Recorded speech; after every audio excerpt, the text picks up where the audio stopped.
In an age long past, evil flooded over the land, creatures awash in the dark. Tide ran wild, pushing mankind to the brink of annihilation. In its despair, mankind appealed to the heavens, and from a blinding light came hope. Sacred stones. These 5 glorious treasures held the power to dispel evil.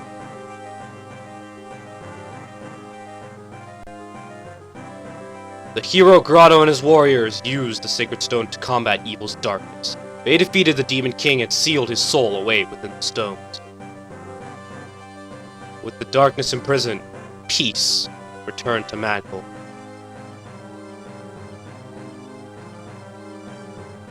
But this peace would not last.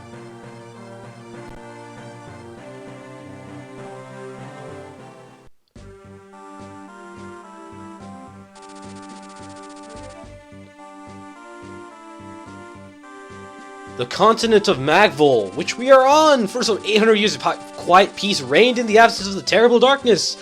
And now, well, excuse me. And now we're here, and of course we have to, we can't have a video game without chaos. But hey everyone, and welcome to my new reboot of the Fire Emblem Sacred Stones Let's Play.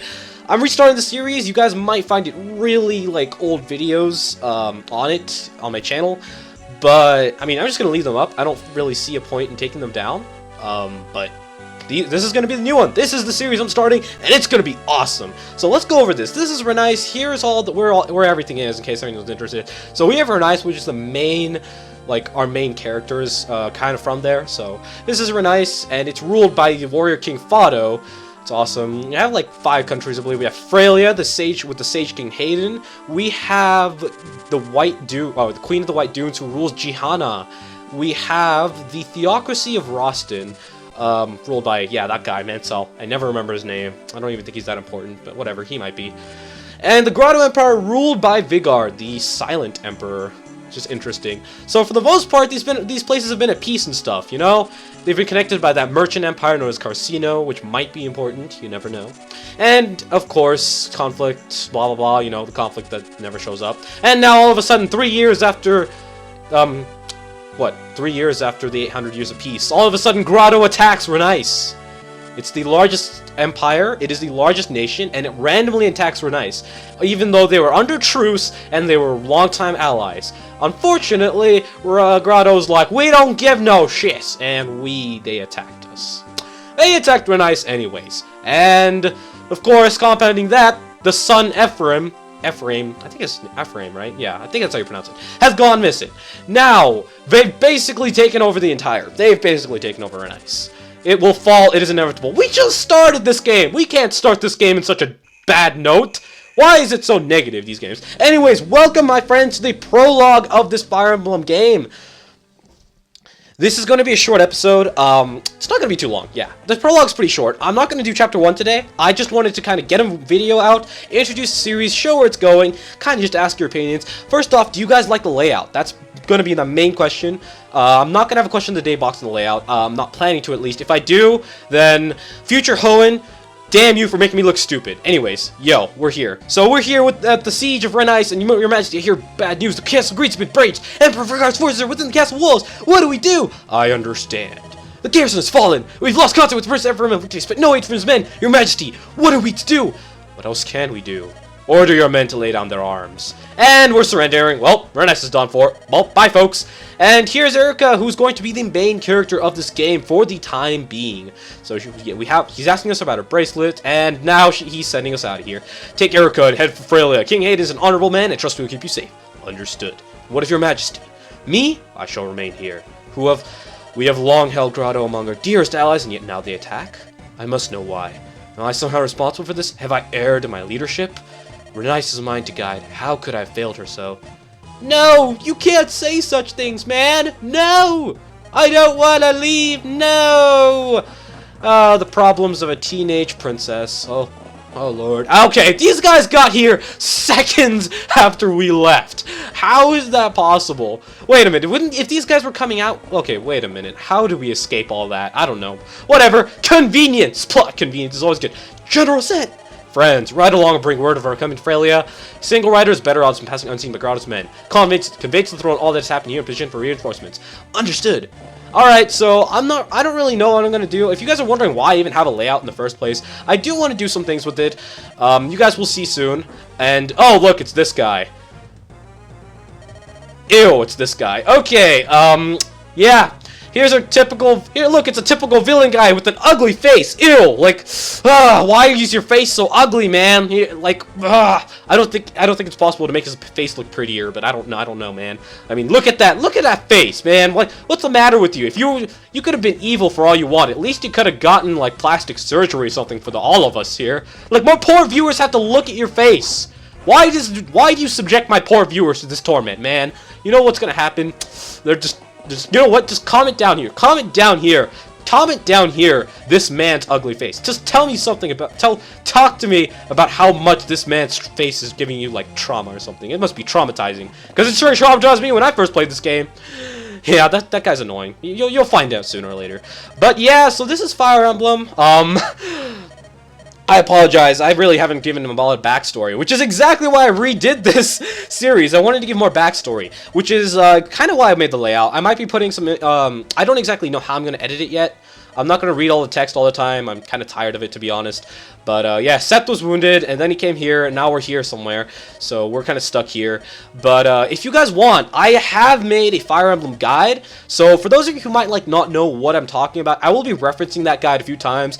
It's not like you're, like, forced to watch it in order to follow the series, but I will be referencing it. And if you would like to maybe get a better idea of what I'm talking about when I talk about game mechanics and all of others and other stuff like that, then go ahead and feel free to watch that. That's definitely going to be in the description below. So if you want to watch the Fire Emblem guide, it'll definitely help you in this place. Grotto's men! Oh no! Oh no! Seriously, why are these 3 men are here? Like, these guys don't look like Grotto soldiers. They look like other people. I don't know. Look, it's O'Neil and 2 fighters. So this is the prologue. This entire map is the prologue. Here's our turn-based game. So this is how we're going to start. So you can already see it's going to be like this turn-based game. So for the most part, you guys, whoever's seen my Let's Play already knows, or not my Let's Play, but my guide on Fire Emblem already knows kind of about how this works and stuff. But, yeah, I'll definitely find a way to put Erica and Seth's growth rates on the screen as I'm talking about them. So let's start with Erica. First off, you can see her growth rates up there. She is a Lord, and Lords are really important characters. I didn't go specifically over many different classes. I think I talked about a Lord a little bit more, but a Lord is basically a main character. A lot of Fire Emblem games have more than one Lord. Some of them only have one. This one does have 2, but you'll find the other one later on. She is a Lord, so if she dies, the game's over. We would have lost the game already. But we can go up here, a Rapier. By the way, before that, I want to talk about the Rapier real quick. You can see the sword rank is PRF. I think that stands for Perfect, instead of like A, B, C, D, E. And that just means that this sword can be wielded by only 1 unit, but that unit, it doesn't matter what the level is. For instance, this weapon, if I give it to Seth, it would be completely useless. He can't use it. Erica can use it, and it doesn't matter what her weapon rank is, whether she is an S rank or an A rank or whatever. And you guys will see more about that as we progress onto the game. So yeah, let's keep going. So Erica, in terms of growth rates, you can see that in terms of growth rates and stats, she's a pretty good character. Most Lords tend to be this way. She's definitely more on the offensive side. She has really good growth in speed and skill, so she'll be landing a lot of hits. Look at that 100% accuracy, man. You gotta admit, that's pretty good. So she's definitely one of the stronger people there. She has decent base stats. She's lacking in defense. However, her HP growth is pretty solid, so it definitely makes up for some of her defensive flaws. So there is that. So that's the main niche about her. She's really more of like an offensive sword user. She doesn't get to use any other weapons other than swords. Swords are her only weapon, so you really don't have to worry about like using multiple weapons to get the weapon rank up. It's only going to be a sword. That's all she's going to get. So that's about that for Erica. Now moving on to Seth. Seth is someone who I will probably be going more in depth in the next episode, because looking at how much time I have here, I'm probably just going to beat this episode and be done with the game, or be done with the episode. Seth is what we call a pre-promoted unit, and what he is, I haven't talked about promoted units in my guide or anywhere at all yet, and I'm not going to talk about it right now. You will definitely see that later on in the game. You'll definitely understand what I'm talking about then. But pre-promoted units, he's basically a stronger unit.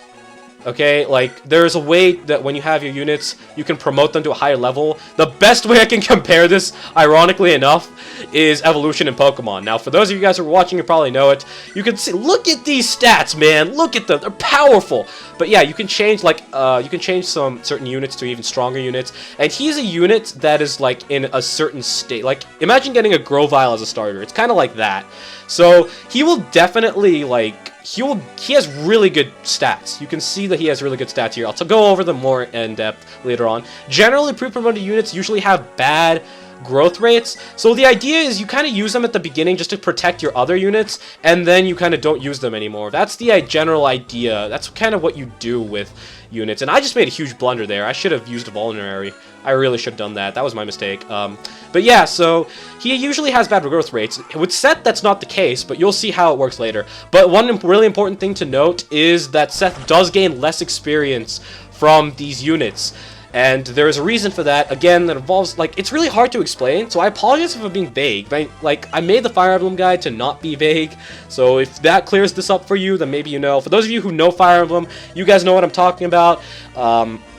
Generally, if he battles these guys, he'll gain less experience. That's kind of the idea. So, he won't gain as much experience, which is why I want Erica to gain that experience, because she'll grow faster, she'll get more growth rates, she'll get more levels, and then that'll happen. So, you guys will understand later on in the game. So, yeah. What? Oh, no. I'm fine, Seth. So for now, like, what I'm saying is, like, usually in the beginning, it's best to train your characters like Erica and weaker characters who are, like, tier 1, and, well, like, tier 1, yeah, like, pre-evolution characters. If I love how I went into Fire Emblem in order to escape Pokemon, in order to be like, you know, hey, let's try to go away from Pokemon a while, but I'm comparing it to Pokemon. But, I mean, that's the best way I can really help you guys understand what I'm trying to say, because, I mean, I get it, it's kind of confusing at first, and sometimes it is a little dull. Fire Emblem is kind of repetitive in the first few levels, but it becomes really interesting. I'll definitely admit that. So yeah, this is just my start. I just kind of wanted to get it out there. Kind of just wanted to get a small video on the start to Fire Emblem. You'll definitely see more episodes in the near future, and you'll see more awesome hopefully cool editing. I don't know what future me is going to do, but future me, you better do a good job. I'm watching you. I'm watching you from the past, because that's definitely possible. But yeah, that's about it. So, guys, thank you so much for watching. If you enjoyed the episode and the small preview of what my Fire Emblem series is going to be like, be sure to hit that like button. I really do appreciate it. Do let me know if you like the new series and all that good stuff. And yeah, leave a comment. Leave whatever you want. Talk about how ugly that guy's face is and how you had to get therapy over it. I mean, I hope you didn't have to get therapy over it. Others, I'll feel bad. But yeah, that's about it. So thank you guys so much for watching. I'll see you guys next time.